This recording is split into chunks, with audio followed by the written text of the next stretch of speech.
수 있을까? 나의 노래가 그대의 지친 어깨를 부축할 수 있을까? 그동안 걸었던 노래의 길은 작고도 외진 길인데 우리가 꿈꾸던 그런 세상은 아직도 멀기만 한데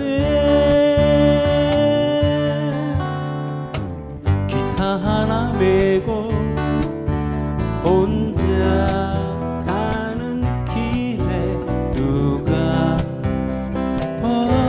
되어줄까?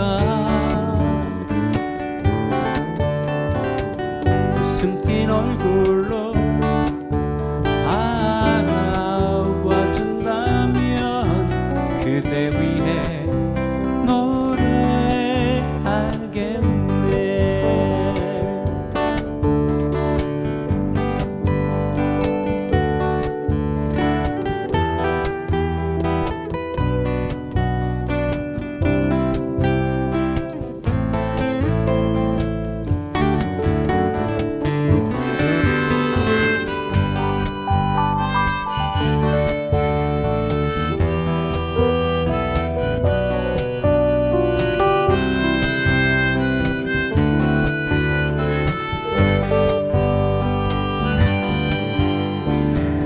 그동안 걸었던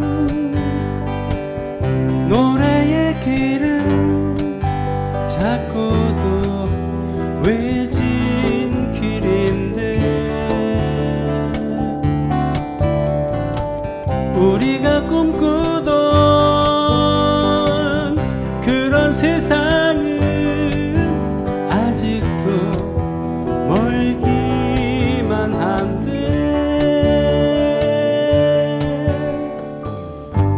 하나 메고 혼자 가는 길에 누가 되어줄까?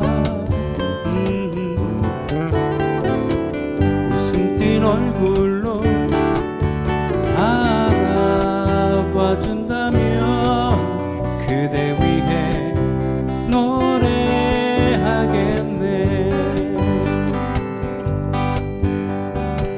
웃음 띤 얼굴로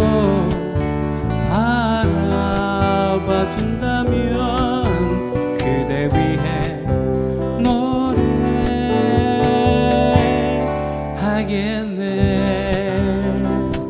우리의 노래가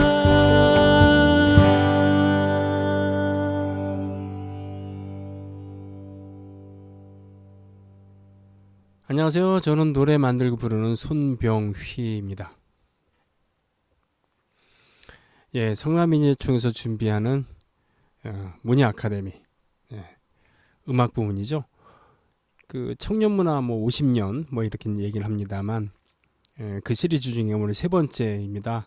주로 포크 음악 그리고 언더그라운드 음악 이걸 위주로 해서 다루고 있는데 지난주에는 우리나라 창작 포크의 시작하면서 한대수, 김민기 이 두 선생님 위주로 정리를 했습니다. 다소 좀 심각하고 좀 딱딱하기도 했었던 것 같아요. 그래서 오늘은 좀 더 대중적인 그런 음악인들 이야기를 좀 나눌까 합니다. 60년대 말에 통기타 음악들이 이제 붐이 일어나기 시작하면서 70년대 들어와서는 많이 좀 대중적이 됐어요. 그래서 오늘 대중적인 그런 통기타 음악들과 그리고 포크 언더그라운드 위주로 간다고 합니다만 또 락 얘기는 안 할 수가 없죠. 로큰롤. 그때 서구를 통해서 영향을 준 청춘들에게 영향을 준 음악이 포크 음악뿐 아니라 락 음악도 많았었으니까요. 우리나라에서 락 음악은 어떻게 또 시작이 되었는가 그런 이야기도 좀 해볼까 합니다. 그래서 오늘 다룰 음악인들은 라네 로스포, 뚜아에무아, 박인희, 뭐 현경과 영애, 키보이스, 키브라더스, 네블스, 히식스, 그리고 신중현 선생 이렇게 할까 합니다. 먼저 라나의 로스포 얘기를 해볼까요? 라나의 로스포, 뚜아에무아, 뭐 지금 좀 수상하게 좀 이상하지 뭐, 예. 라나의 로스포는 뭐 두꺼비와 개구리 뭐 이런 뜻인 거라고 하고, 뚜아에무아는 뭐 너와 나 뭐 이런 뜻이라고 하는데, 당시에는 그렇게 예, 영어를 떠나서 불어, 뭐 이태리어 뭐 이렇게 해서 쓰는 거, 그런 것이 좀 유행이었었나 봐요. 네. 라나의 로스포, 두꺼비와 개구리 뭐 이렇다는데, 개구리와 두꺼비인가? 예, 남녀 듀엣이었습니다. 그때 듀엣들이 많았어요. 남녀 듀엣, 여성 듀엣, 또 남성 듀엣도 있고 뭐 그랬었는데, 이 통기타로 치면서 노래 부를 때 보면은 화음 넣기가 좋잖아요. 예, 또 재미도 있고, 몇 명이서 이렇게 둘러 앉아갖고 노래 부를 때 자연스럽게 아는 노래 있으면 화음도 넣는 게 예, 좋았고 그랬으니까, 뭐 그런 의미가 있었는지 뭔지 모르지만 듀엣들이 많았습니다. 예. 라나의 로스포도 역시 듀엣이었는데, 이 당시 듀엣들은 멤버가 자주 바뀌는 게 특징이었다고 할까요? 라나의 로스포는 한민 씨, 남성 한민 씨가 이렇게 주도를 했었는데, 여성 보컬이 아주 자주 바뀌었죠. 뭐 뚜아에무아도 마찬가지입니다. 이필원 씨가 리더였는데, 초대 보컬이었던 박인희 씨가 가장 유명하긴 했지만, 여기도 자주 바뀌었죠. 심지어는 나중에 이분들이 작년에 나이가 되었을 때, 네. 이 포크 음악 30주년에서 90년대 말에 한동안 그 포크 음악을 다시 통기타 음악을 재조명하고 그랬을 때, 그때는 또 젊은 여성 가수를 대동하고 활동을 하기도 하고 그랬었습니다. 예. 그렇게 활동을 시작하면서 알린 그런 분들 보면은 김희진 씨, 또 김은영 씨, 뭐 이런 분들 기억이 나네요. 지금도 활발하게 활동하고 계시죠, 솔로로 이분들. 네. 그 중에 라나의 로스포는 이 은희 씨가, 예, 그 여자 가수들 중에서 라나의 로스포의 그 가수들 중에 은희 씨가 유명했거든요. 그분이 불렀던 노래 중에 꽃반지 끼고가 유명했죠. 예, 꽃반지 끼고. 이분의 그 전성기 때는 서울 시내 통기타 업소들, 예, 거기를 뭐 7군데를 겹치기 출연하셨다고 하나요? 네. 엄청나게 바쁜 스케줄을 소화했다고 하는데, 그 당시에 그 감성이 어땠는가? 예. 감성이 어땠는가를 이 노래를 들으시면서 좀 알 수 있을 것 같기도 해요. 예. 한번 들어보실까요? 정녕 떠나버린 당신이지만 그래도 잊을 수 없어요. 여기 당신이 준 꽃반지를 끼고 당신을 생각하며 어설길 갔습니다. 그대가 만들어준 이 꽃반지 외로운 밤이면 품에 안고서 그대를 그리네. 옛일이 생각나. 좀 그 두 손이 오그라드는 그런 느낌이 좀 있었죠. 네, 중간에 낭송부터 이렇게 들으셨는데, 그 이건 지금 봤을 때는 이상하게 생각할 수도 있겠지만 당시로서는 이것이 최신 트렌드였었다는 거. 네. 그 시대는 그 시대가 갖고 있는 그런 감성이 있다는 거. 네. 요거를 이해하면은 되겠습니다. 네. 꽃반지 끼고 유명한 노래였죠. 그런데 라나의 로스포는 무엇보다도 유명한 노래는 제가 지금 부를 건데, 한때 주한 외국인들이 우리나라에 온 외국인들이 한국에서 살게 될 때 한국 노래를 배우잖아요. 70년대에 대표적인 노래가 이 노래였어요. 이 노래는 쉽기도 하고 또 노래가 이쁘기도 하고 익히기도 쉬웠다는 얘기죠. 가사가 얼마 안 되기도 했었고 또한 영미권에서 온 사람들이 이거는 뭐 우리의 슈가팝이랑 비슷하다라는 그런 느낌. 이지 리스닝 또는 슈가팝이라고 하는데 듣기 좋고 부르기 좋은 그런 서양의 그 음악 어법이랑 잘 맞는 노래이기도 했다는 얘기죠. 네. 그게 뭐냐고요? 사랑해라는 노래입니다. 예. 여러분들도 같이 한번 이 노래 불러봤으면 좋겠어요.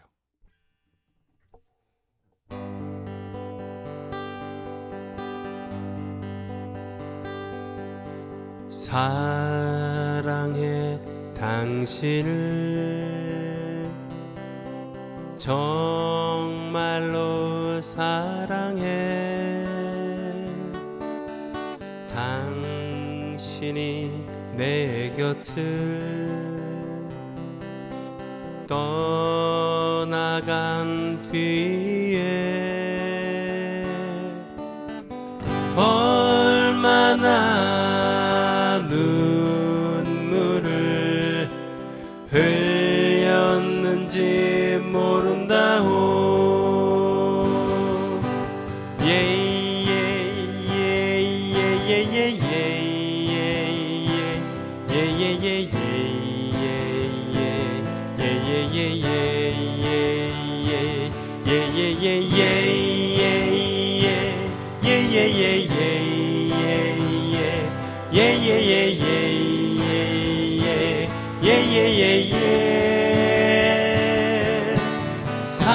사랑해 당신을 정말로 사랑해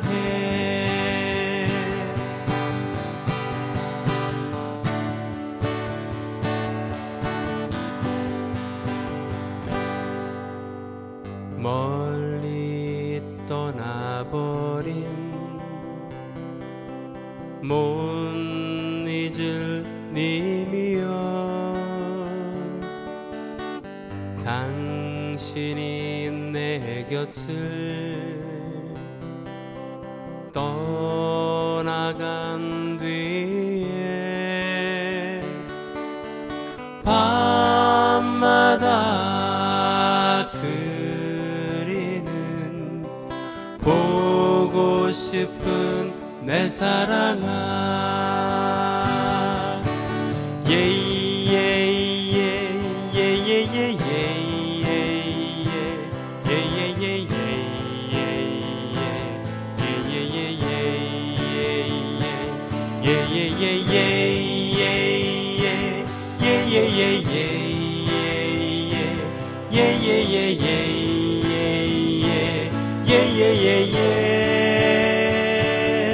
사랑해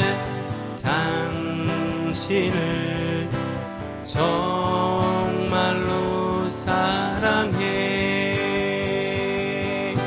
사랑해 당신을 정말로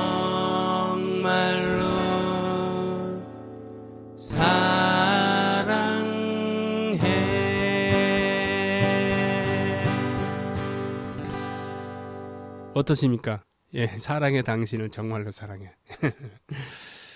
그 미국 영미권에서 한때 유명했었던 일본의 여성 듀엣 댄스를 기반으로 했었던 듀엣 핑클레이디. 예, 핑클레이디가 우리나라에 와서 공연을 할 때 뭐 국제 가요제인가 거기에 게스트로 왔었던 걸로 기억하는데 뭐 가장 짧은 시간에 가장 많은 의상을 갈아입으면서 무대를 꾸몄었던 걸로 유명했었던 그 핑클레이디도 이 노래를 익혀서 노래를 불렀어요. 한국말로. 예. 그런 기억이 납니다. 또 뭐 선교사들 주한 외국인들 장기자랑 예전엔 설날에는 한복 입고들 나와서 외국인들이 한국 노래 부르는 경연대회들도 있고 그랬었는데 지금도 하고 있는지 모르지만 그때 단골 레파토리 중에 하나가 바로 이 사랑해였죠. 예. 다음에 뚜아의 무아, 그러니까 너와 나 얘기를 하겠습니다.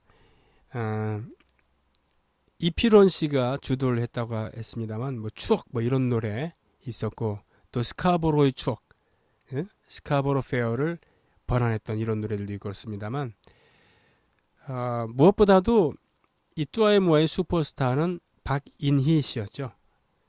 예, 뚜아의 무아의 일기 멤버이기도 했는데 이 박인희 씨는 나중에 솔로로 독립을 해서 많은 히트곡을 남겼습니다. 뭐 모닥불 피워놓고 이 노래도 있었고 또 끝이 없는 길, 예, 길가의 가로수 뭐 이런 노래, 예. 또 이때도 이미 좀 오래된 노래이긴 했습니다만 박인환 시인이 쓴 시에 곡을 붙인 세월이 가면 이런 노래 유명했었죠. 또 목마와 숙녀라고 이 노래 이것도 이제 박인환 시인데 이건 낭송으로 유명했던 박인희 씨는 라디오 진행도 맛깔스럽게 하는 명 DJ였어요. 어느 순간 미국으로 이제 이민을 가셨지만 가수로서 그리고 DJ로서 꽤나 유명했었던 그런 분입니다. 이분은 그 베스트 곡집이 많은 걸로 유명했던 분이죠. 뭐 히트한 노래들이 많기도 했습니다만 그만큼 편집 음반이 많았다는 그런 이야기인데요. 박인희 씨의 그런 많은 히트곡 중에서 오늘은 세월이 가면 한번 들어볼게요.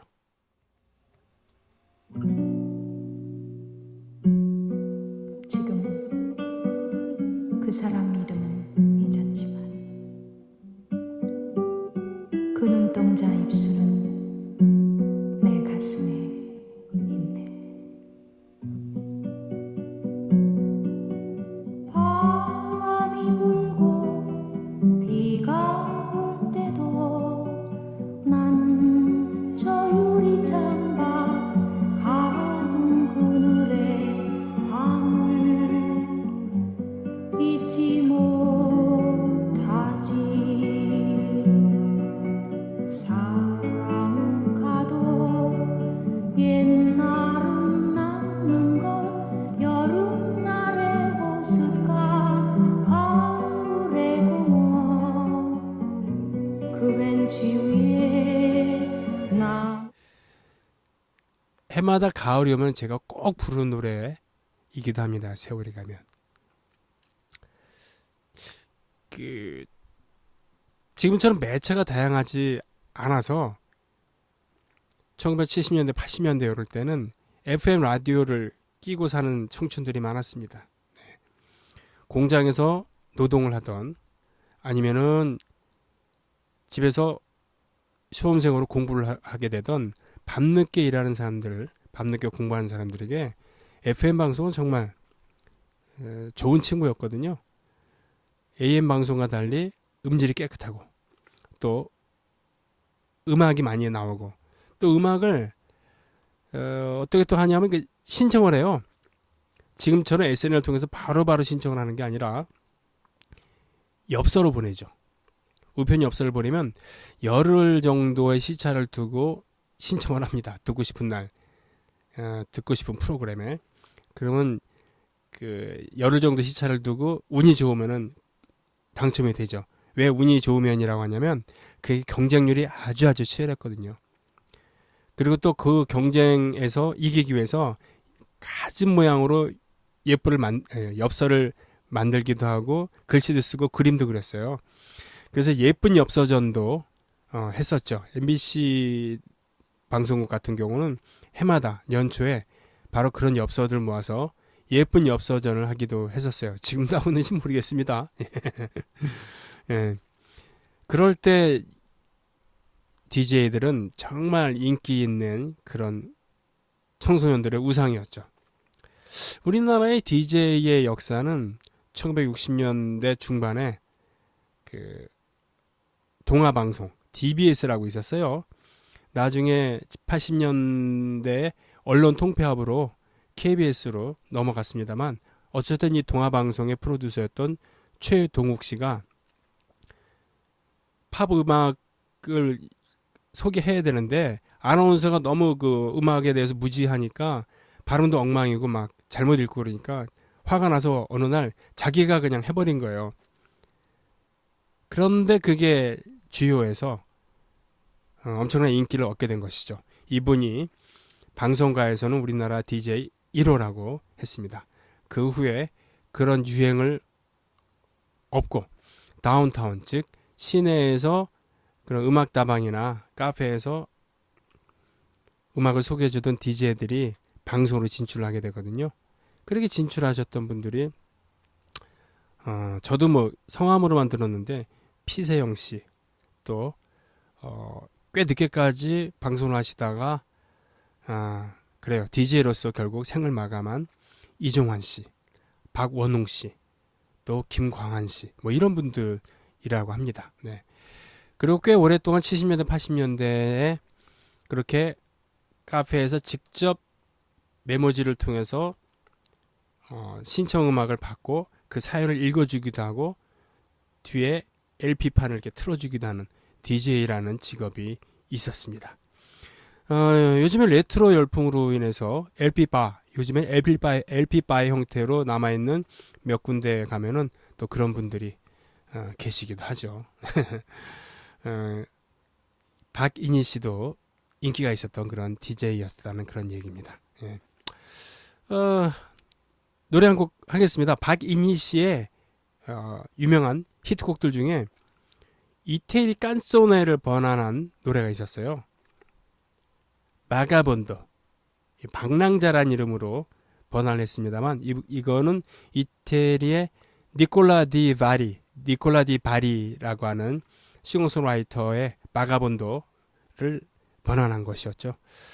이 노래는 제가 몇 년 전에 이태리의 바리에 갔을 때 바리가 어디냐면 이태리 이 지도가 있으면 구두 뒷굽 쪽에 있는 폴리아주라고 있는데 거기에 올리브가 이태리 올리브의 한 70%인가 올리브 나무들이 자라고 있는 곳이래요. 예. 거기에 폴리아주의 네, 수도인 바리에 간 적이 있었는데 그때 이 노래를 부를 기회가 있었어요. 그래서 연습을 했었죠. 네. 니콜라 디 바리도 예명으로 저는 알고 있습니다. 본명은 따로 있는데 그러니까 바리의 니콜라라는 그런 뜻이죠. 예, 니콜라 디 바리의 바가본도를 번한 방랑자. 예, 제가 한번 불러보겠습니다.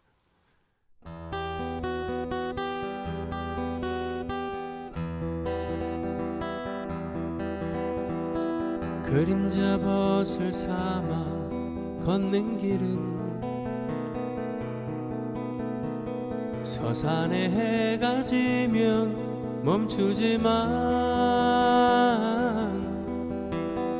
마음의 님을 따라 가고 있는 나의 길은 꿈으로 이어진 영원한 길. 방랑자여 방랑자여 기타를 울려라. 방랑자여 방랑자여 노래를 불러라. 오늘은 비록 눈물 어린 혼자의 길이지만 어느 날에 우리 다시 만나리라.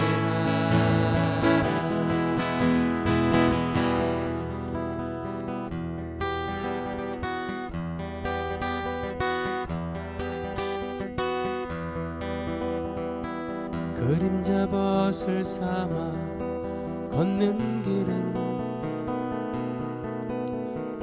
서산에 해가 지면 멈추지만 마음의 님을 따라 가고 있는 나의 길은 꿈으로 이어진 영원한 길. 방랑자여 방랑자여 기타를 울려라. 방랑자여 방랑자여 노래를 불러라. 오늘은 비록 슬픔 어린 혼자의 길이지만 어느 날에 우리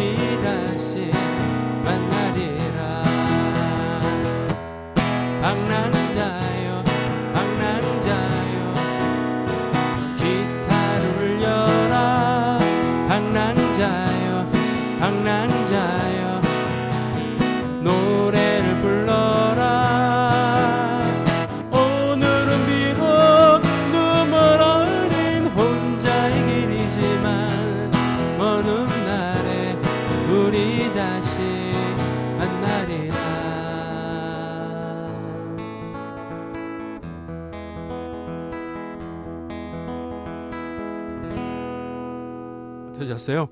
박인희 씨의 그 청아한 목소리에 비하면 뭐 많이 부족하죠. 유튜브를 검색하시다 보면 박인희, 방랑자 이걸 검색하시면 70년대의 흑백 TV 시절에 제가 봤을 때는 남이섬 정도로 보이는데 거기서 이렇게 촬영한 흑백 필름, 예, 요게 유튜브에 돌아다니고 있으니까 한번 감상하시는 것도 재밌겠습니다. 예. 자, 이렇게 해서 그 라나의 로스포 뚜아에무아 얘기하면서 결국은 남자들 얘기는 그 음악은 안 들려주고 거기에 대표 주자였던 은희 씨 그리고 박인희 씨의 음악에 대해서 얘기를 했습니다. 뭐 내친 김에 이번에 그러면 여성들로만 이루어진 듀엣 얘기를 한번 해볼게요. 현경과 영애인데 이분은 그 서울대 미대 출신이에요. 미대 출신인데 김민기 씨 얘기를 지난주 했잖아요. 네. 지난번 회에 김민기 선생 얘기를 많이 했는데 이분도 서울대 미대 아닙니까? 그 당시 미대에는 듀엣들이 이렇게 전통이 있었대요. 김민기 선생도 원래는 도비두라고 해서 도깨비 두 마리라는 듀엣으로 남성 듀엣으로 시작을 했습니다만 현경과 영애도 서울대 미대를 대표하는 듀엣이었는데 너무 잘하니까 이대로 졸업을 하면 이제 해산이 되는 건데 듀엣이 이대로 보내긴 좀 섭섭하다고 해서 김민기 선생이 주선을 해서 음반을 만들게 돼요. 그리고는 해체를 하게 되죠. 그게 바로 이제 현경과 영의 음반인데 이 퀄리티가 높아요. 번안곡도 있고 김민기 선생이 만든 노래도 있는데 편곡과 연주 그리고 노래의 그런 그 질이 상당히 높았거든요. 그때 편곡과 연주를 누가 했냐면 동방의 빛이라고 하는 그런 밴드가 있어요. 동방의 빛에 대해서는 다음 회차인 4회차에 또 이야기할 기회가 있을 텐데 우리나라 최초의 전문 세션 집단이었거든요. 그러니까 편곡과 연주를 주업으로 하는 그런 밴드였던 것이죠. 네, 동방의 빛.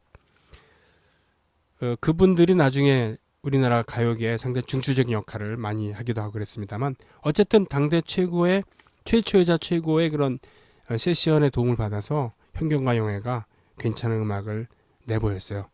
그 중에 하나 한번 들어보실래요?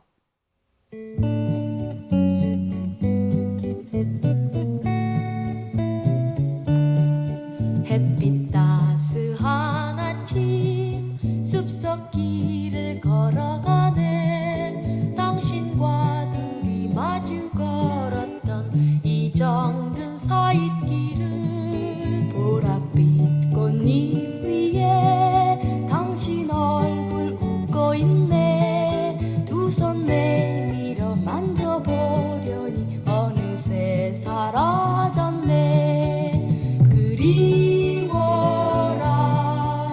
우리의 지난 말들 꽃잎에 새겨진 사랑의 이야기들 그리워라 우리의 지난 말들 지금 네, 그리워라. 그 청아한 일렉트릭 기타 소리 인상 깊지 않습니까? 네, 당대를 대표하는 기타리스트 중에 한 분이 있던 강근식 선생. 이분은 웨스 몽고메리의 기타 주법에 매료가 돼서 이분의 기타 주법을 많이 익혔다고 합니다. 그 사운드도 그렇고. 그래서 저도 한 곡을 할게요. 이 노래는 김민기 선생의 작품인데 역시 강근식 씨의 그런 청아한 기타 소리로 시작한 노래죠. 네, 사운드가 꽉 짜 있고 제가 이 노래에 레코딩 된 것 중에 가장 좋아하는 버전이기도 한데 현경과 영의 버전인데 요건 뭐 따로 이제 나중에 들어보시고요. 오늘은 제가 한번 불러보겠습니다. 아름다운 사람인데 요 가사 보면 한 아이란 노래 그 가사가 나오거든요. 어두운 비 내려오면 처마 밑에 한 아이 울고 서 있네. 그런데 사실은 원래는 하나이라는 겁니다. 그러니까 한 사람이란 뜻이죠. 하나이. 예. 그런데 한 아이로 이렇게 오독이 된 것이죠. 그걸 감안해서 한번 들어보시면 그냥 한 아이가 아니라 한 사람이 뭐라 그러나 가사를 보시면은 처마 밑에 한 아이가 울고 서 있고 또 벌판에 한 아이 달려가고 산 위에 한 아이 우뚝 서 있다라고 이렇게 돼 있잖아요. 울고 달려가고 나중에 우뚝 서는 그런 한 사람에 대한 그런 이야기라는 것을 염두에 두시고 가사를 들어보시면 한 아이 때랑은 좀 다른 기분이 들 수 있을 겁니다. 자, 아름다운 사람 제가 한번 불러볼게요.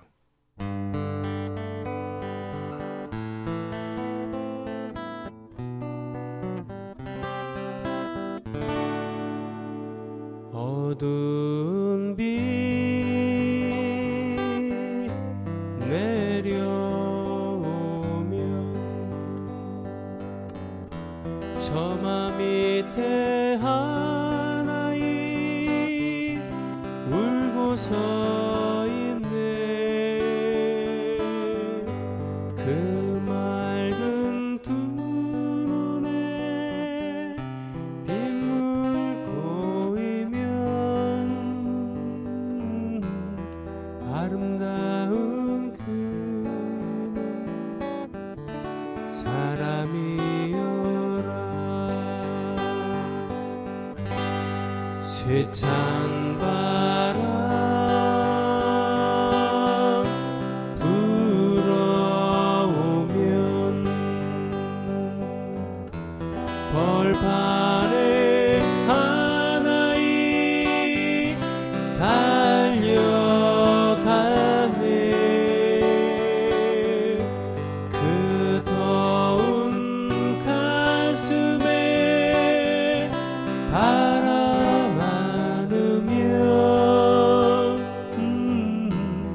아름다운 그이는 사람이여라.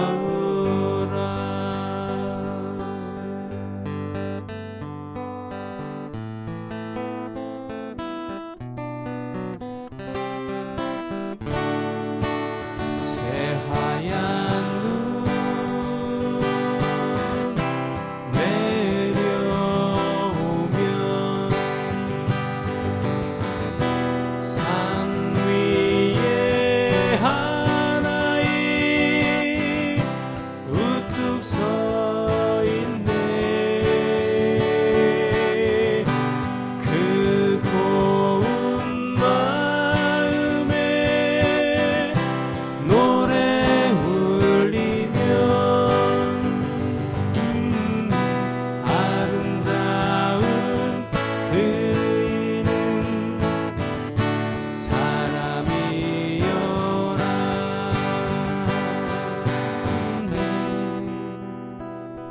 아름다운 사람이여라.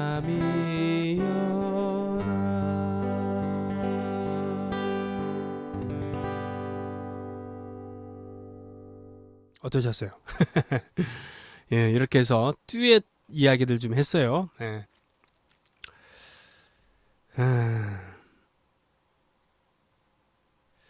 지금부터 이제 락 얘기를 해볼게요. 록큰롤 얘기. 록큰롤이라는 것은 뭐 잘 아시다시피 그 흑인의 블루스의 백인들의 그런 리듬감, 이것이 합쳐져서 록큰롤이란 장르로 나온 건데 1950년대 중반에 미국에서 만들어진 탄생한 그런 장르죠. 그러면서 빌 헤일리 and his Comets, 즉 빌 헤일리와 그의 혜성들이라는 이름으로 활동하는 밴드의 Rock Around the Clock 이란 노래가 최초의 빌보드 차트 1위 곡이었고, 무엇보다도 엘비스 프레슬리가 등장하면서 마음껏 남녀노소라기보다도 흑인은 물론이고 백인도 즐길 수 있는 음악으로 재탄생하게 된 것이죠. 사실은 그 전에 뭐 척 베리라든가 리틀 리처드 이런 흑인들에 의해서 록큰롤이 발생이 되었지만 뭐 인종차별이 공공연하게 있었던 당시의 미국에서 뭐라고 하나요? 흑인들에 의한 로큰롤이 득세하기에는 그래도 어느 정도의 한계가 있었다. 그럴 때 가난한 동네에서 태어나서 흑인들과 어울리면서 살아왔어도 자랐던 엘비스 프레슬리가 바로 흑인들의 음악을 가지고 나왔으니까 마음껏 사람들이 좋아하게 된 겁니다. 네, 마음껏 소개하기도 하고 팔기도 하고 사기도 하고 소비하게 된 것이죠. 네, 그 로큰롤 우리나라에서는 물론 이제 이 캔버스를 통해서 되기도 했었습니다만 미팔군 무대 이런 곳에서 필요한 그런 수요를 충당하기 위해서 발전한 측면이 많았죠. 통기타 음악과는 달리 로큰롤은 뭡니까? 악기가 있어야 되잖아요. 일렉트릭 기타, 그리고 베이스 기타, 또 드럼, 또 건반도 필요하고요. 무엇보다도 그걸 증폭시킬 수 있는 앰프도 있어야 된다는 겁니다. 당시 어렵게 살고 있었던 우리나라에서 그런 악기들을 구하는 것은, 그런 앰프를 장만한다는 것은 그렇게 녹록한 게 아니었거든요. 예, 그러니까 경제적인 여유가 있었던 그런 집단들, 그 여유가 있었던 사람들 빼놓고는 더군다나 당시에는 지금의 그런 음악인들의 그런 위치, 사회적 지위와는 비할 바 없이 지위가 좀 낮았어요. 즉 뭐냐면 딴따라라 그랬죠. 음악한다 그러면 야 딴따라 하냐 그러면서 비하하는 분위기가 있었기 때문에 특히 그 경제력을 갖고 있었던 어른들은 자녀들이 그런 거 한다 그러면은 말리는 건 기본이고 집안에서 내쫓지 않으면 다행이었을 그런 시대이기도 했거든요. 예. 그러니까 이것을 생업으로 삼는 사람들에 의해서 어떻게 보면은 우리나라 로큰롤이 발전했다고나 할까요? 미8군 무대에서는 치열한 경쟁을 거쳐서 거기서 심사를 거쳐서 그 인정을 받게 되면은 우리나라 당시에 그런 일반 무대에서는 받을 수 없는 그런 좋은 조건의 대우를 받았거든요. 쉽게 말하면 돈을 벌 수 있었다는 겁니다. 예. 그렇게 해서 생겨났었던 그런 밴드들이 미8군 무대가 아닌 우리나라 국민들을 대상으로 한 일반 무대라고 했었어요. 그때는 미8군 무대가 아니라 거기서 이제 하나 둘씩 자리를 잡아가면서 인기를 얻게 된 것이죠. 그런 분들이 보면은 나중에 이제 키브라더스, 데블스, 히식스, 키보이스, 그리고 신중현 선생의 수많은 밴드들 다 마찬가지였습니다. 예. 그 중에서 오늘 그 첫 번째로는 데블스 얘기를 할까 해요. 데블스, 데빌, 네, 사탄, 악마, 뭐 이런 건가요? 그 왜 데빌스 얘기를 먼저 하냐면 뭐 벌써 이것도 꽤 오래된 얘기를 합니다만 고고70이라고 하는 그런 영화 기억하시는지 모르겠습니다. 무려 조승우 씨가 주연을 했었던 그런 고고70의 실제 모델이 이 데블스였거든요. 기타리스트로는 그 영화에서 차승우 씨, 홍대 인디밴드의 그런 전설가들 같은 그런 기타리스트 차승우 씨가 또 등장하기도 하고 했었던 바로 고고70의 그 데블스. 데블스의 그런 음악들, 그리고 그 고고70의 OST를 들어보면 좋은 곡들이 많잖아요. 오늘은 이 데블스가 얼마나 멋진 밴드였는가를 이 곡을 통해서 좀 들려드릴까 하고 있어요. 일단은 들어보세요.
평안도의 그런 민요인 신고산 타령을 편곡을 했잖아요. 예.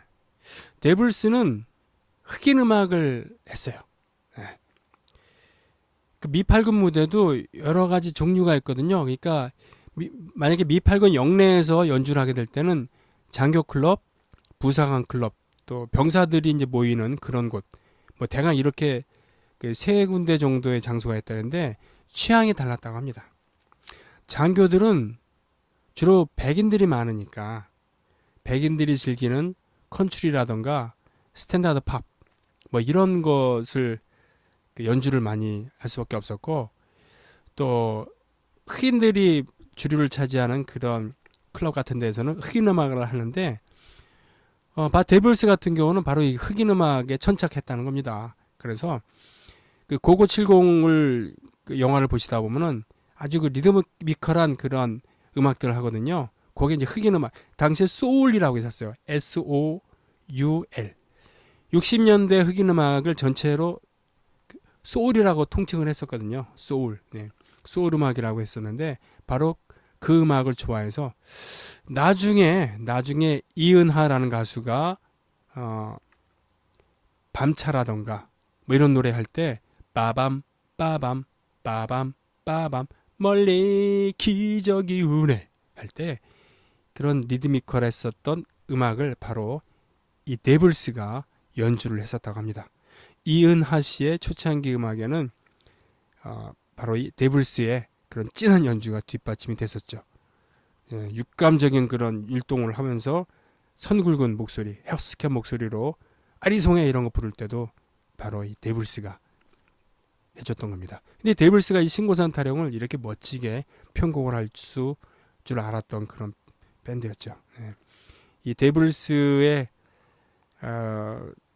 리더였었던 김명길 선생은 예, 얼마 전에 돌아가셨습니다. 투병 중에.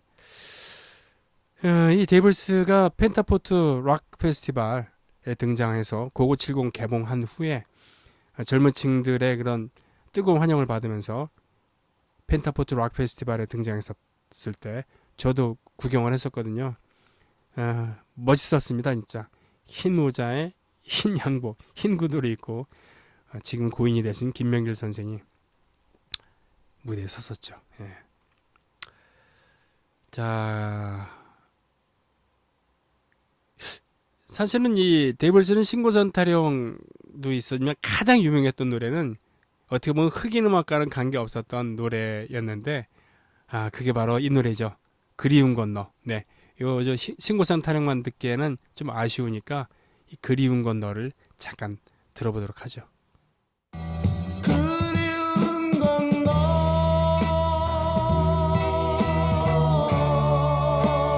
그리운 건너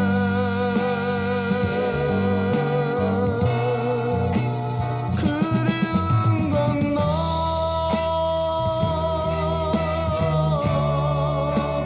그리운 건너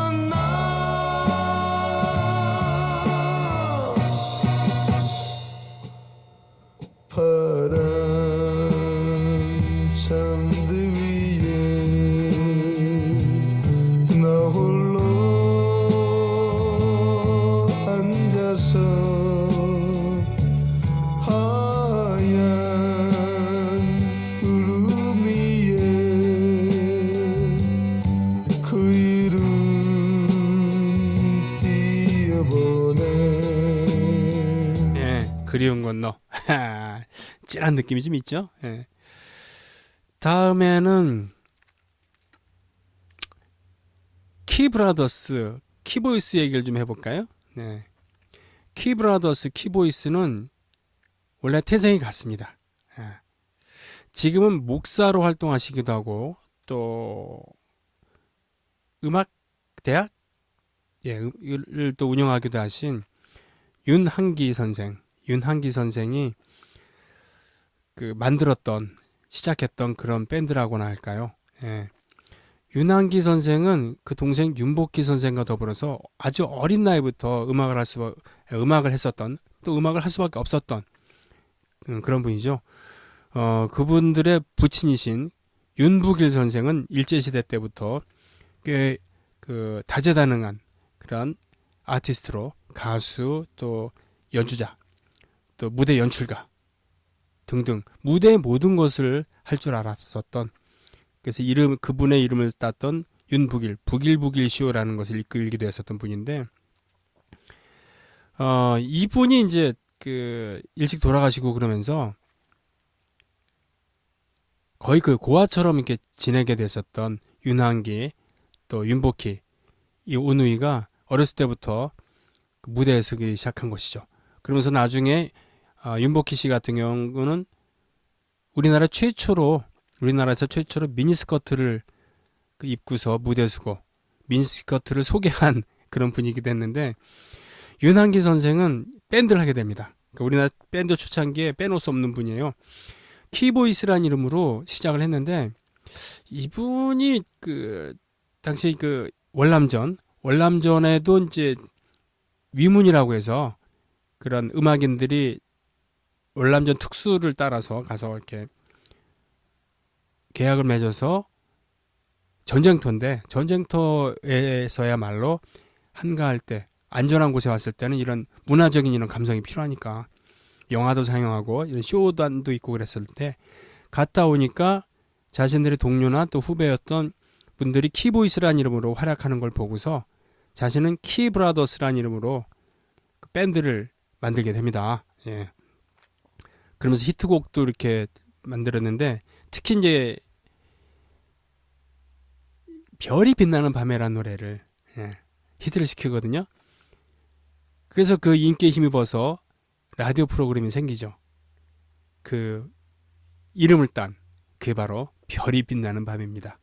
예, MBC 라디오의 그 간판 프로그램인 음악 프로그램인 별이 빛나는 밤에가 바로 이 노래에서 나왔다는 얘기죠.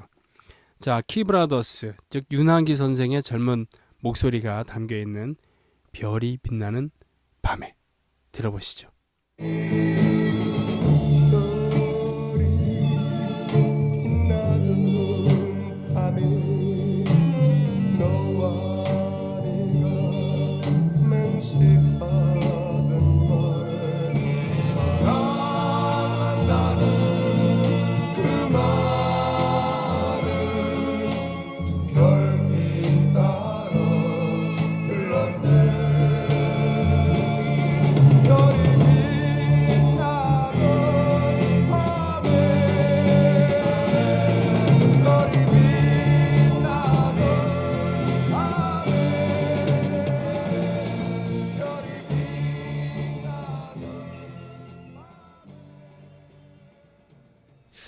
뭐 저작권의 문제 때문에 일본 안쪽으로 제가 이렇게 소개를 할 수밖에 없는 그런 사정을 좀 이해해 주시고, 야, 저도 걱정돼요. 일본 안짝으로 소개를 하긴 합니다만 이거 저작권 신고 들으면 어떡하나 뭐 이런 좀 불안감이 있습니다만 이게 언택트 시대에 제대로 여러분들을 만나서 강의를 할 수가 없으니까 영상을 통해서 올릴 수밖에 없잖아요. 이 사정을 좀 헤아려 주면 좋겠는데 유튜브가 예, 별이 빛나는 밤이었습니다. 그럼 이 키브라더스의 원조였던 키보이스, 키보이스는 윤한기 씨가 그 탈퇴를 하고 월남에서 돌아갔다가 왔을 때 이미 널리 알려지게 됐거든요. 예, 키보이스는 당시에 그 기타리스트 출신의 작곡가였던 김희갑 선생께서 그 곡을 많이 줬어요. 그래서 편곡집으로 나중에 그 음반으로 나오기도 했었는데 뭐 정든 배라던가 또 바닷가에서라던가 뭐 이런 노래 또 뱃노래를 편곡해서 수록을 하기도 하고 그랬거든요. 대단히 인기가 있었어요. 또 상업적인 좀 느낌이었거든요. 지금 뭐 들어보시면 아시겠지만 이게 어떻게 밴드의 사운드야, 이거 그냥 뽕짝 같은 노래인데, 바로 키보이스의 성공에는 그런 대중 노선이 있었다는 그런 이야기입니다. 예, 그러니까 밴드로 연주를 하지만 전체적인 국민들 남녀노소를 불만 없게 좋아할 수 있는 그런 노래 스타일을 찾아낸 것이죠. 정든배 한번 들어보시죠.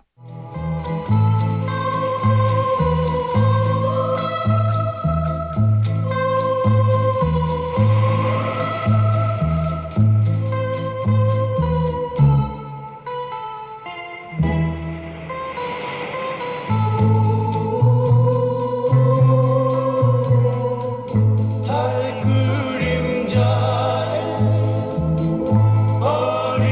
어리면서 정든 배는 떠나간다.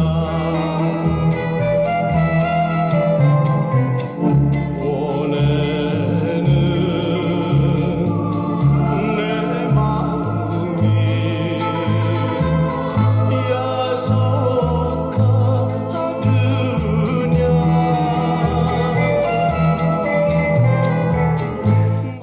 예, 그래도 세련됐잖아요. 네.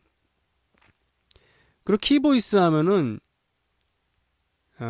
빼놓을 수 없는 최고 히트곡이 있죠. 그렇습니다. 해변으로 가요. 네. 해변으로 가요도 김희갑 작사 작곡으로 돼서 썼습니다만 사실은 이거는 우리나라 제일동포였었던 이철인가 김철인가 하는 분, 이분이 우리나라에 와서 공연을 한 적이 있었다는데, 예, 그 노래를 그대로 썼다고 하더라고요. 예, 그래서 나중에 이것이 밝혀지고 그러면서 저작권 문제도 해결을 뭐 했다고 합니다만, 지금으로선 상상이 안 되는 거였지만 당시에는 정보가 좀 부족하기도 하고 저작권에 대한 개념도 희박하고 뭐 이랬을 때여서 이런 현상이 빚어졌겠죠. 아무튼 이 해변으로 가요는 엄청나게 히트했죠. 지금도 여름이면은 어디선가 꼭 부르거나 또는 틀어주거나 하는 그런 노래잖아요. 예. 오늘은 아직 해수욕장 이제 개장하나요? 예. 여름을 일찍 느낀다는 기분으로 여러분들과 함께 한번 불러보죠. 해변으로 가요.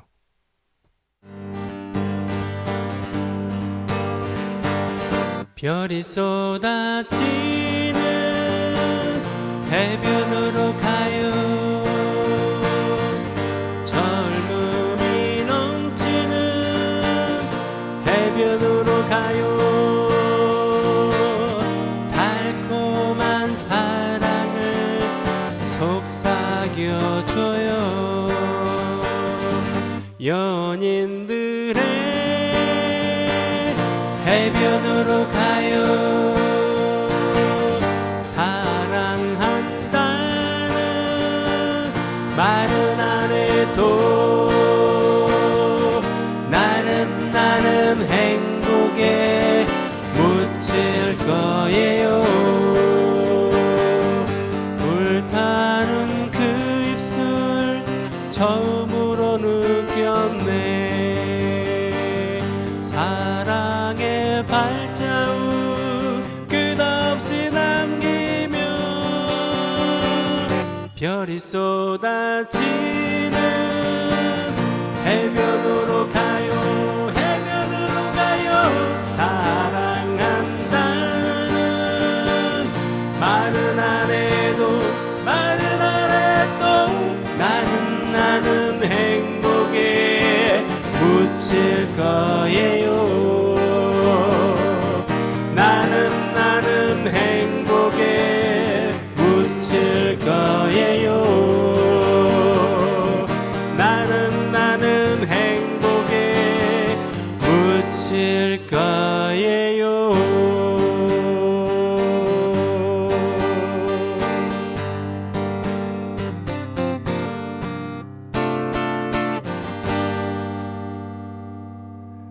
역시 혼자 하려니까 좀 쑥스럽네요. 여러 명이서 별이 쏟아지는 해변으로 가요. 그럼 해변으로 가요. 옆에서 좀 부르고 해야 되는데 혼자 하려니까 좀 뻘쭘합니다. 아이고 삑사리도 나는 것 같고. 예. 그래서 키브라더스 키보이스 얘기를 하고 밴드 얘기를 좀 계속 해볼게요. 자, 이번에는 히식스 얘기를 할까 합니다. 히식스. 네. 히식스, 히5, 즉 6명일 때는 히6였고 5명일 때는 히5인데 여기에는 김홍탁이라고 하는 천재 기타리스트의 이야기가 시작입니다. 네. 김홍탁 선생은 인천 출신인데 중학교 시절에 기타를 치고 싶어서 예? 그 미군한테 기타를 배웠대요. 아무래도 사물놀이 하면 우리나라 사람들이 잘하잖아요. 그런 것처럼 당시에는 이런 락큰롤은 미국의 음악이니까 미국 사람들이 잘하지 않겠습니까? 어렸을 때부터 해왔을 테니까. 예. 어쨌든 그래서 젊은 나이에 어린 나이에 굉장히 이 천재 소리를 들으면서 자라나게 됩니다. 또 집안의 경제적인 사정을 책임져야 되는 소년가장 느낌도 있고 그래서 어린 나이에 미팔군 무대에서 두각을 나타내게 되죠. 예. 그러면서 나중에 자신의 밴드를 결성하게 되는데 그게 바로 히6입니다. 예. 그리고서는 보컬리스트로서 나중에 오동잎 한잎 두잎 네, 이걸로 유명하게 된 최헌 씨가 거쳐가게 됐었던 그런 밴드였죠. 예. 그래서 일단은 이 히6의 노래들 중에 초원 시리즈가 있어요. 그러려고 그랬다는 게 보다는 하여튼 초원의 빛이라는 노래가 유명하게 되면서 초원자라가 들어간 그런 몇 곡을 발표하게 되는데 네, 그 중에 가장 인기가 있었다고 하는 초원의 빛을 한번 들어보시죠. 뭐 지금의 관점으로 밴드를 이렇게 평가하지 마시고 히6가 훌륭했던 건 뭐냐면요. 특이했던 건 뭐냐면 다른 밴드들이 카피곡, 작곡가들의 곡을 받아오거나 아니면은 카피곡이라고 해서 외국 그런 락 음악을 번안해서 부르는 거에 주력을 했었는데 그래서 연주력은 뛰어났는데 창작력은 좀 점점점 뭐 이런 느낌이었거든요. 키보이스만 해도 그랬었잖아요, 지금. 네. 그런데 히6는 자신들의 창작곡을 주력으로 이렇게 했었다는 특징이 있습니다. 초원의 빛 한번 들어보시죠. 그대 떠난 초원에 외로움이 쌓이고 낙엽 지는 초원에 그리움이 쌓이네 잊지 못한 내 사랑아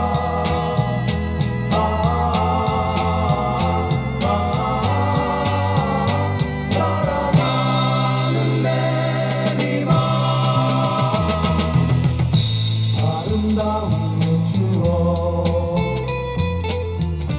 사라져간 내 사랑 초원의 빛이 되어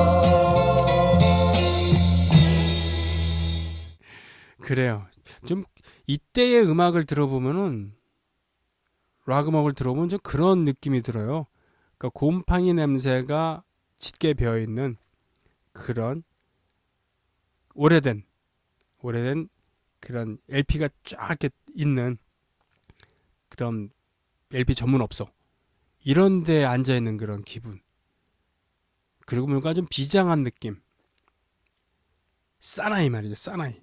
이제는 뭐 사나이란 말을 쓰는 것조차도 좀 조심스러운 시대가 됐습니다만 분명히 식민지와 분단, 전쟁 그리고 그야말로 전쟁 같은 삶 굶지 않으려고 하는 것이 목표였던 그리고 가족을 먹여 살리는 것이 목적이었던 가장의 시대.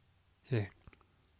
진짜 약육강식의 세계였던 그때 밖에 나가서 치열한 전투와 같은 삶을 전쟁 같은 삶을 거치면서 집에 돌아와서는 가장으로서 역할을 해야 되는 그런 사나이들의 시대라고나 할까요? 네, 이런 느낌을 좀 받아요 음악에서도. 네. 그런 의미에서 키보이스래 이 히6의 다른 노래 한 곡을 좀 들어볼까요?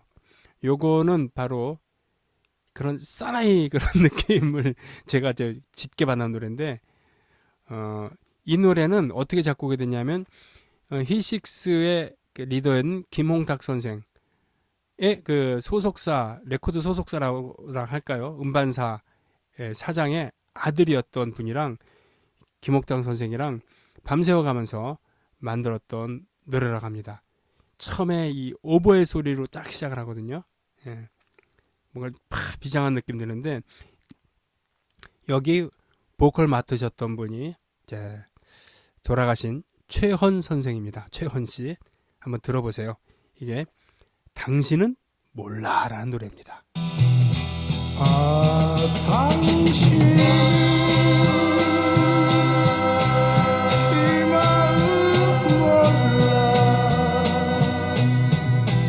어두운 밤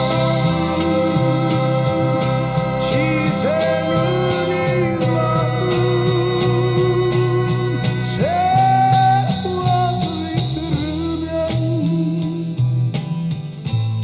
당신이 잊을까 눈물이 마르면 당신이 잊어질까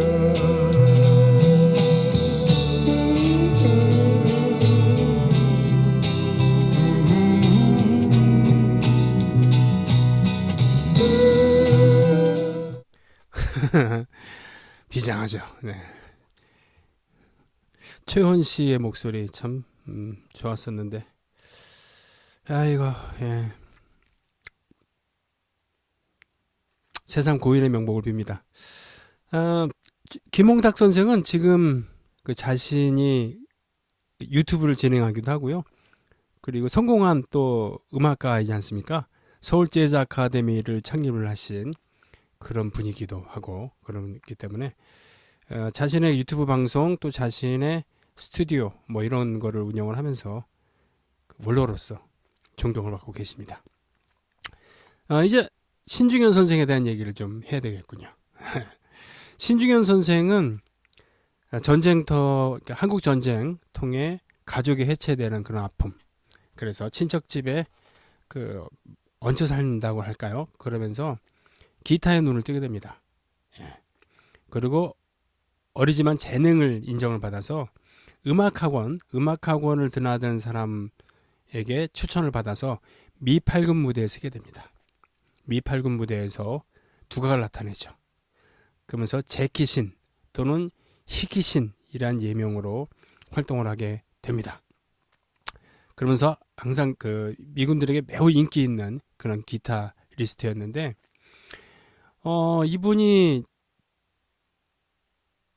미군들이 좋아하는 즉 서구에서 이미 검증된 히트곡을 연주를 하고 그러면서 이제 돈을 벌었는데 이분은 자신만의 음악을 하고 싶은 그런 욕망이 있었어요. 그게 다른 연주자들이랑 좀 다른 거였거든요. 그러니까 다른 연주자들 분들이 가수들이 즉 미국 팔군 무대를 통해서 얻는 그런 즐거움 또 경제적인 혜택 이런 거 이상을 생각하지 않을 때 이분은 자신만의 음악을 하고 싶다라는 그런 또 플러스 한국적인 음악을 하고 싶다라는 꿈을 버리질 않았던 겁니다. 그렇기 때문에 나중에 미인과 같은 그런 역작이 나오기도 했었고 아름다운 강산이라고 하는 위대한 곡도 나오게 되는데 미팔군 무대에서 그 입지를 다진 이분이 자신의 밴드를 만들어서 자신의 창작곡으로 음반을 내게 됩니다. 잘 안 되게 돼요. 시대를 너무 앞서갔다고나 할까요?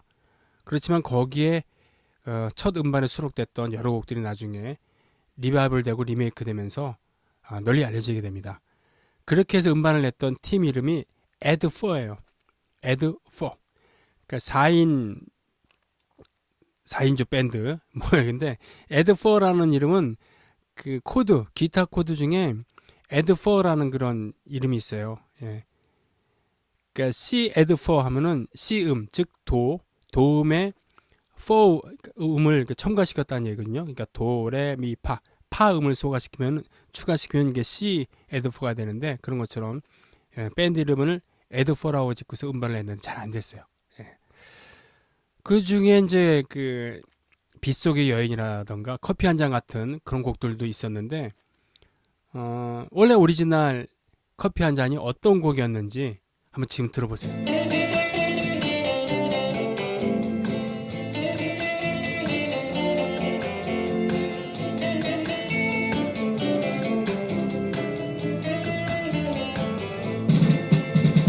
커피 한 잔을 시켜놓고 그대 올 때를 기다려봐도 웬일인지 오지를 않네. 내 속을 태우는구려. 8분이 지나고 9분이 오네. 1분만 지나면 나는 가요. 내 정말 그대를 사랑해. 내 속을 태우는구려. 아 그대여 왜 안 오시나. 아 내 사랑아 기다려요. 바로 에드포어라 그랬었는데 에드포어의 내 속을 태우는구려라는 노래가 바로 커피 한 잔의 원류입니다. 예. 나중에 뭡니까 김추자, 펄시스터즈 등등을 통해서 더 널리 알려지게 되었습니다만 어쨌든 망했죠. 그럼 다시 미팔군 무대로 돌아가서 여러 이름을 가진 밴드들을 그때그때 필요에 따라서 결성을 합니다. 퀘스천스, 덩키스 뭐 이런 식으로. 그러다가 이분이 이제 국내 무대 한계를 느끼고 월남 위문 무대에 가서 진출을 하겠다라고 생각을 하고 있을 때 자신 밑에서 음악을 배우던 쌍둥이 자매가 저희 음반 내주세요라고 해서 음반을 냈는데 그게 아주 터져버렸어요. 그게 잘 안 됐으면 다시 월남을 가셨겠지만 그게 터져버리는 바람에 이분의 이제 작곡가로서 인생에 꽃이 피운 겁니다. 그 다음부터는 그야말로 마이더스의 손처럼 손대는 곡마다 손대는 가수들마다 그야말로 대박이 터지게 됩니다. 뭐 김추자, 김정미, 또 장현 뭐 등등 신중현 사단이라고 불리는 그러한 음악인 가수들이 모이게 되고 그들을 통해서 자신의 음악을 발표하면서 그야말로 최고의 70년대 초반 최고의 작곡가로 거듭나게 되는데 그 월남 진출을 포기하게 만든 그러한 자매 펄시스터즈의 이 니마 한번 들어보실래요? 나중에 신여범 씨가 리메이크를 하게 됐었죠. 니마. 젊은 날에 내 둥둥 지나가 버렸던 나는 변함없는 내 사랑은 오늘도 기다려지네.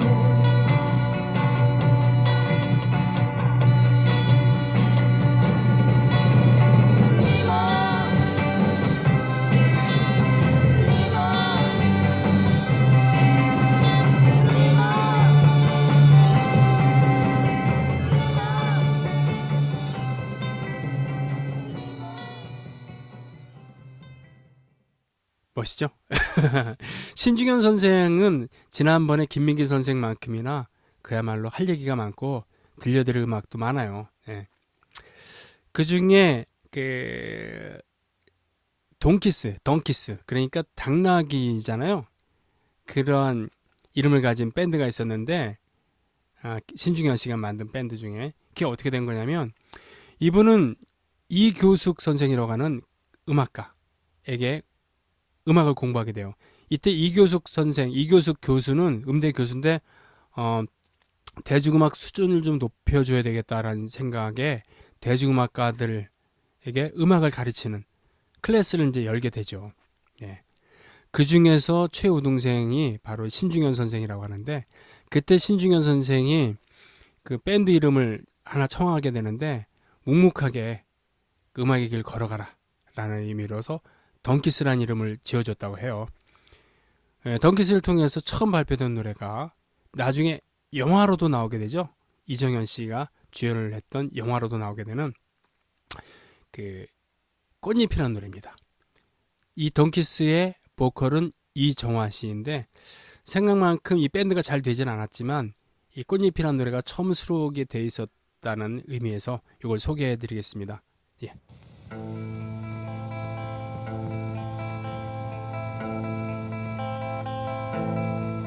꽃잎이 피고 또 질 때면 그날이 또다시 생각나 못병이겠네.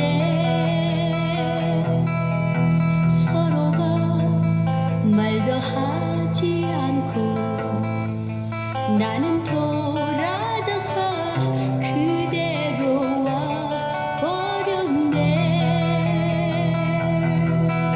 그대 왜 날 잡지 않고 그대로 왜 가버렸나.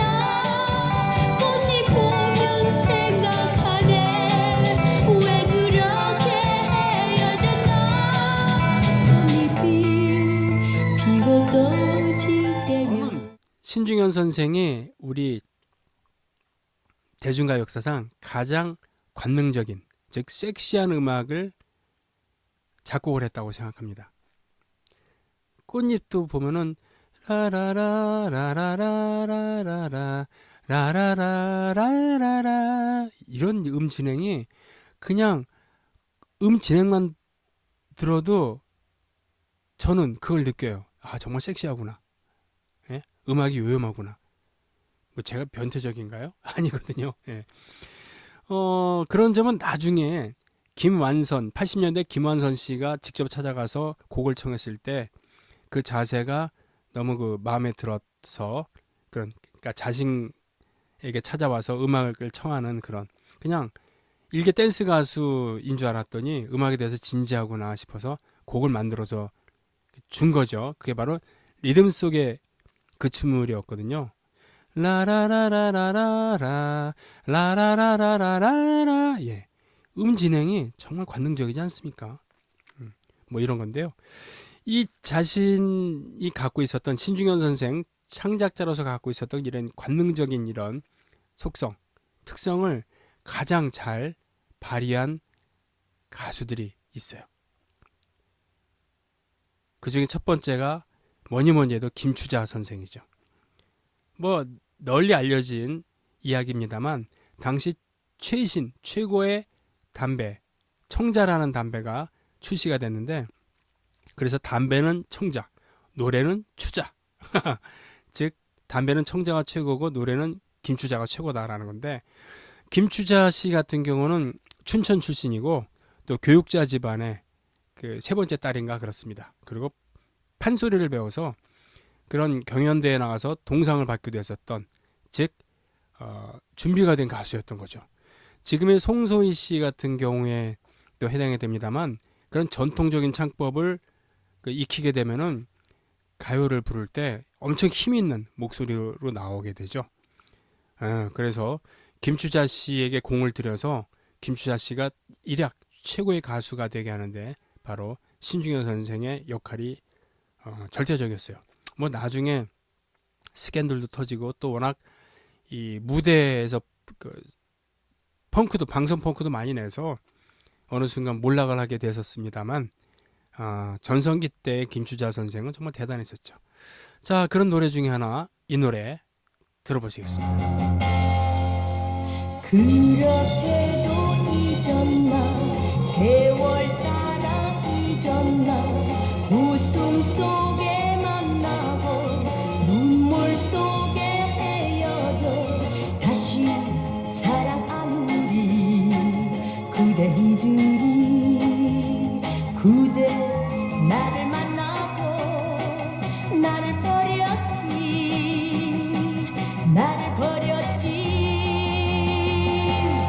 거짓말이야 거짓말이야 거짓말이야 거짓말이야 거짓말이야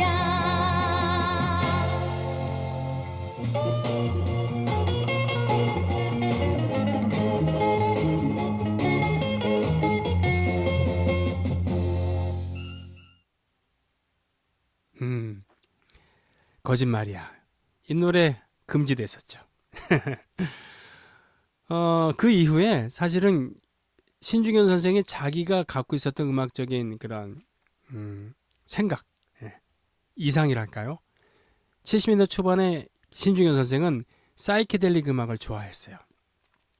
사이케델릭 음악이 뭐냐면 1960년대 중후반부터 이렇게 나타났었던 음악인데, 물론 전자음악은 있었습니다만 증폭을 많이 시키고 또 찌그러진 소리, 또 왜곡된 아주 화려한 조명과 무대, 네, 또 즉흥 연주, 오래된 즉흥 연주로 오랫동안의 그 즉흥 연주로 유명한 그런 장르인데, 여기는 그 당시 약물 문화 있잖아요. 약물, 대마초나 LSD나 뭐 이런 거, 코카인이나 이런 걸 통해서 얻어진 환각, 이런 것을 음악이나 시각적인 걸로 이렇게 반영을 하는.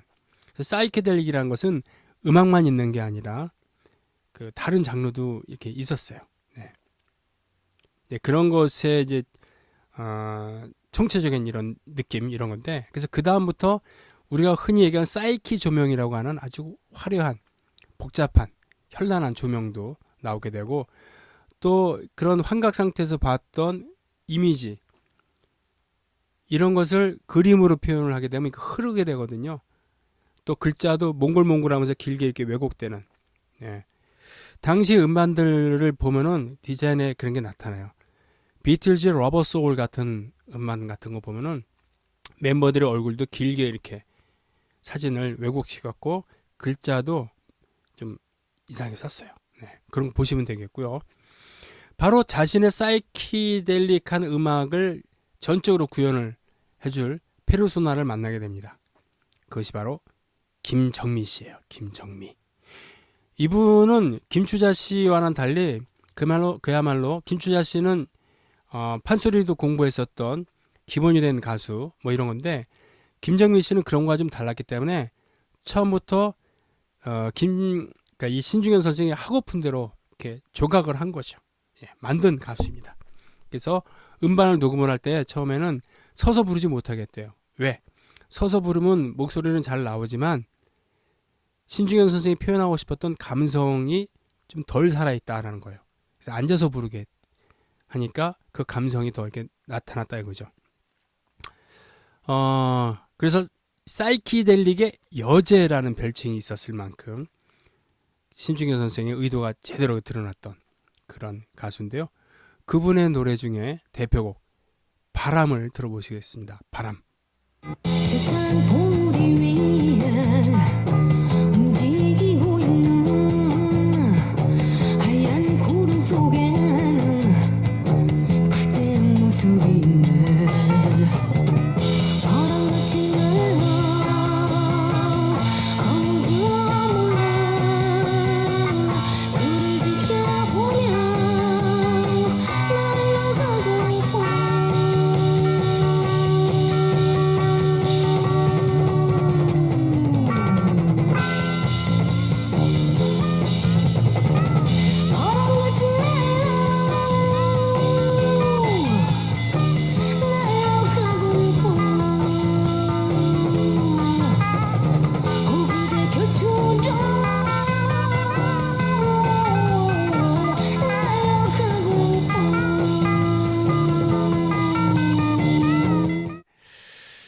그렇게 지금 그 외에도 신중현, 서유석 선생의 곡을 주기도 했었고, 양현 씨의 곡을 주기도 했었고, 또, 트윈폴리오, 송창식, 윤영주 송창식의 이 곡을 주기도 했었어요. 떠나야 할 그 사람. 그 노래를 트윈폴리오가 부른 적도 있습니다. 떠나야 할 그 사람은 80년대 초반에 인순이가 리메이크해서 또 뜨기도 했었죠. 네. 그 외에 지금 얘기했었던 폴 시스터즈 등등해서 신중현 사단을 거느릴 만큼 엄청났었는데, 참 우리 가요계를 본인에게는 물론이고 우리 대중음악계에 아주 끔찍한 일이 생겼죠. 예. 바로 대마초 파동과 신중현 선생의 활동 금지. 신중현 선생에게 따르면 71년도 어느 날 공화당과 그 당시 집권당이었죠. 공화당. 그리고 청와대에서 연이어서 전화가 왔었다는 겁니다. 대통령 창가를 만들어 달라. 예. 박정희. 예. 근데 신중현 선생은 그걸 거절을 했다는 것이죠. 완곡하게. 자신은 그런 노래 만들지 못하고 난 아닌 것 같다라는 그런. 신중현 선생에 따르면 그때 밑보였다는 것이죠. 그래서 자신의 집에서 대마초가 발견이 됐을 때 대마초 공급책, 대마초 왕초라고 이렇게 낙인을 찍어서 무대 그 한시적으로 못 쓰거나 이런 게 아니라 아예 무대를 금지시켜버리고 곡도 발표하지 못하게 되고 그랬다는 것이죠. 그러면서 신중현 선생의 전성기는 빠르게 몰락을 하게 됩니다. 유신이 끝나고 80년대 들어서 전두환 때 대마초 가수들이 다 복권이 되면서 그렇죠. 신중현과 뮤직파워라는 이름으로 화려하게 등장을 하기도 했었습니다만 예전과 같은 그런 왕성한 창작력은 이미 좀 고갈이 된 상태였었죠. 예. 물론 그 대마초 파동이 일어난 것은 1970년대 중반입니다만 아무튼 71년도에 이런 일이 있었다라는 거. 어쨌든 전화 두 통을 연이어 받은 다음에 또 거절하면서 기분이 좀 착잡하셨대요. 그래서 그 후로 일주일 동안 자신의 작업실과 집만 오가면서 노래 하나를 만들었다. 노래 만든 다음에 그 당시 밴드를 자신의 밴드를 불러서 당시에는 신중현 앤드 더 맨, MEN, 맨이란 이름의 밴드를 하고 있었는데 불러서 악보를 나눠주고 스튜디오에서 거의 라이브 비슷하게 해서 연주를 했다고 합니다. 바로 그 노래가 아름다운 강산이죠. 저는 이 스토리를 들었을 때 정말 그 소름이 끼칠 만큼 감동을 했어요. 이 노래가 괜히 나온 게 아니었구나. 괜히 나온 게 아니었구나. 이런 사연이 있었구나. 라는 그런. 사실 아름다운 강산은 여러분들 시간을 내셔갖고 꼭 신중현 그리고 더 맨의 그런 버전도 들어보시길 권합니다. 물론 그 뒤에 나온 뭐 김정미의 버전도 있고 또 신중현과 뮤직파워의 버전도 있고 있습니다만 또 이선희 씨도 있고 그렇습니다만 이 첫 녹음 그 에너지 스튜디오에서 거의 라이브 비슷하게 했었던 그 에너지를 능가하는 그런 느낌 별로 없었거든요. 2016년 17년 넘어가는 그 해 겨울에 이 아름다운 강산을 태극기 집회에서 틀어놓은 걸 보고서 이 신중현 씨의 아들인 신하위의 신대철 씨가 이거 태극기 집회에서 쓰라고 만든 노래 아니다. 기회가 되면 내가 제대로 한번 들려주겠다. 그랬더니 바로 그때 그 탄핵 관련 집회에서 섭외가 와서 연주를 했어요. 사물놀이 팀도 오고 아주 10명이 넘는 제가 코러스도 오고 뭐 보컬은 놀랍게도 전인권 씨였죠. 그 리허설도 보고 또 그 실 연주도 제가 봤었거든요. 엄청났었습니다. 참 감격스러웠죠. 그리고 그 무대를 보고서는 신중현 선생께서 아들인 신대철 씨한테 전화해서 야, 잘 봤다. 잘하더라. 잘해. 그래서 그 대가인 신대철 씨도 아버지한테 칭찬을 받으니까 그렇게 기분이 좋았다고 했었죠. 그 아름다운 강산 살짝 들려드릴게요. 내가 있네. 손잡고 가보자. 달려보자. 저 방향으로 우리들 모여서 말해보자. 새 희망을. 하늘은 파랗게 구름은 하얗게 신바람도 불어와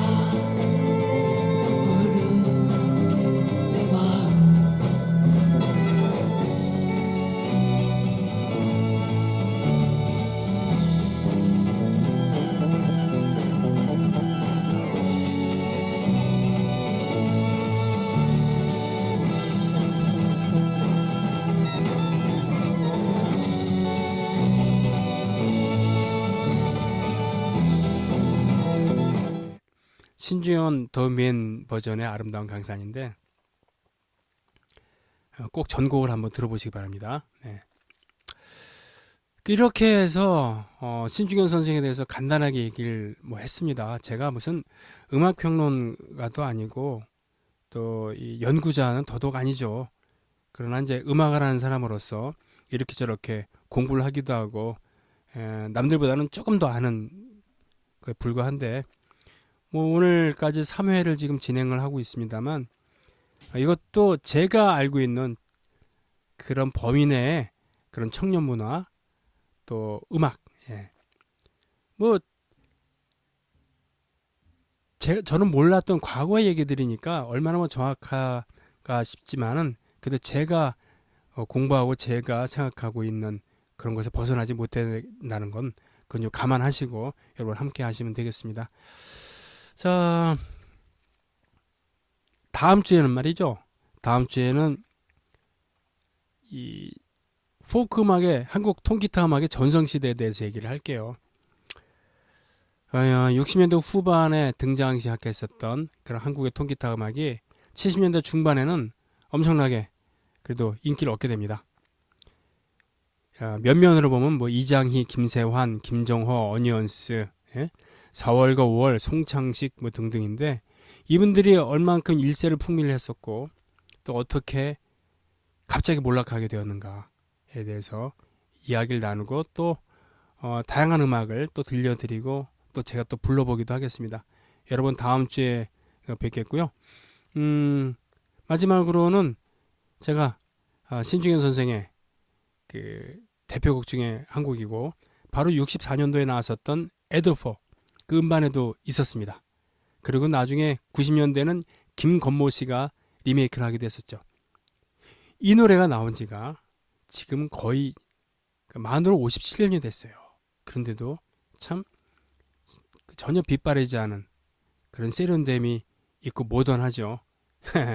예, 빗속의 여인 부르면서 다음 주를 기약하겠습니다. 여러분 고맙습니다.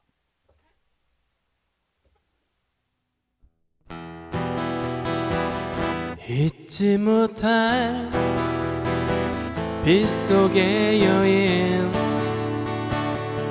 그 여인을 잊지 못하네 노란 레인코트에 검은 눈동자 잊지 못하네 다정하게 미소 지며 검은 우산을 받쳐주네 내리는 빗방울 바라보며 말없이 걸었네 잊지 못할 빗속의 여인 그 여인을 잊지 못하네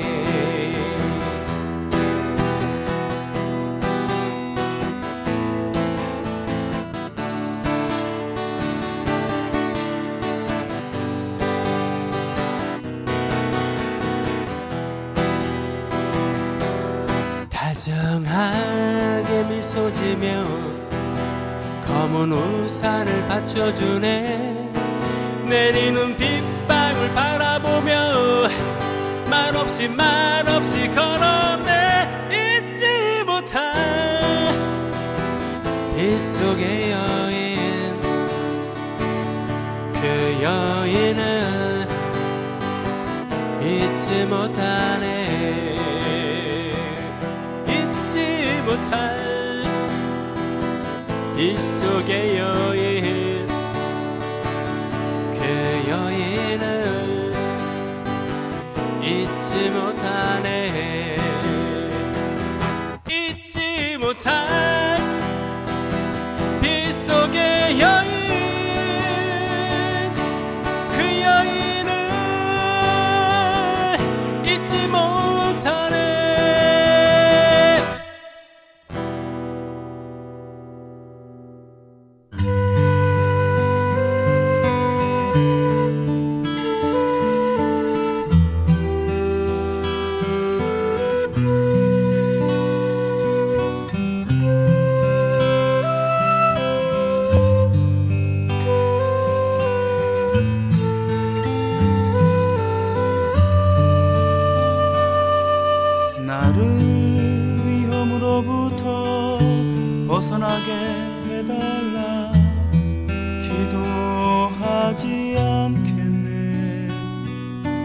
다만 위험을 겁내지 말게 해달라고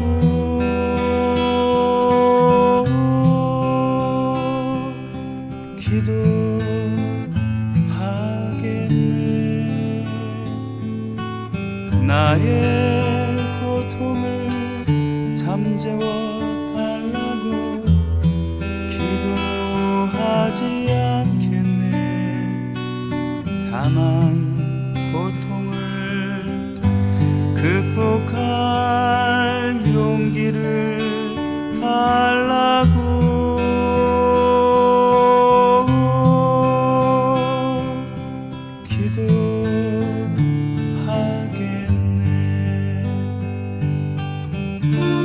나는 인생의 싸움터에서 동조자를 찾기보다 인생과 싸워 이길 힘을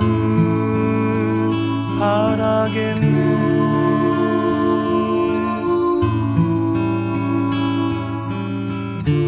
나는 두려움 속에서 구원을 열망하기보다 자유를 얻을 수 있는 인내를 바라겠네.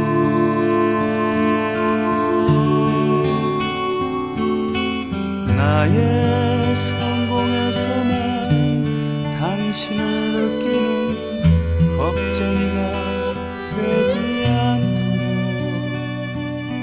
나의 실패에서도 당신의 손길을 느끼며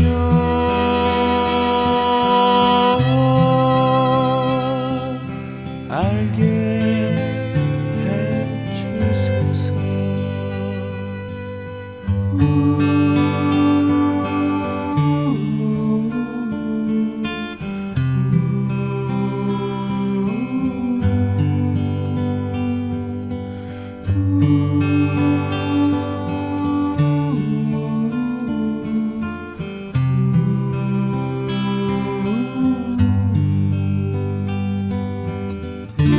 나는 인생의 싸움터에서 동조자를 찾기보다 인생과 싸워 이길 힘을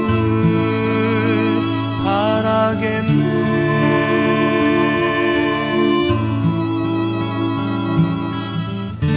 나는 두려움 속에서 구원을 열망하기보다 자유를 얻을 수 있는 인내를 바라겠네.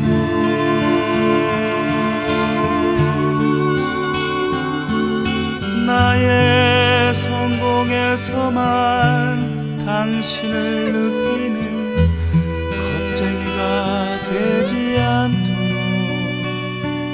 나의 실패에서도 당신의 손길을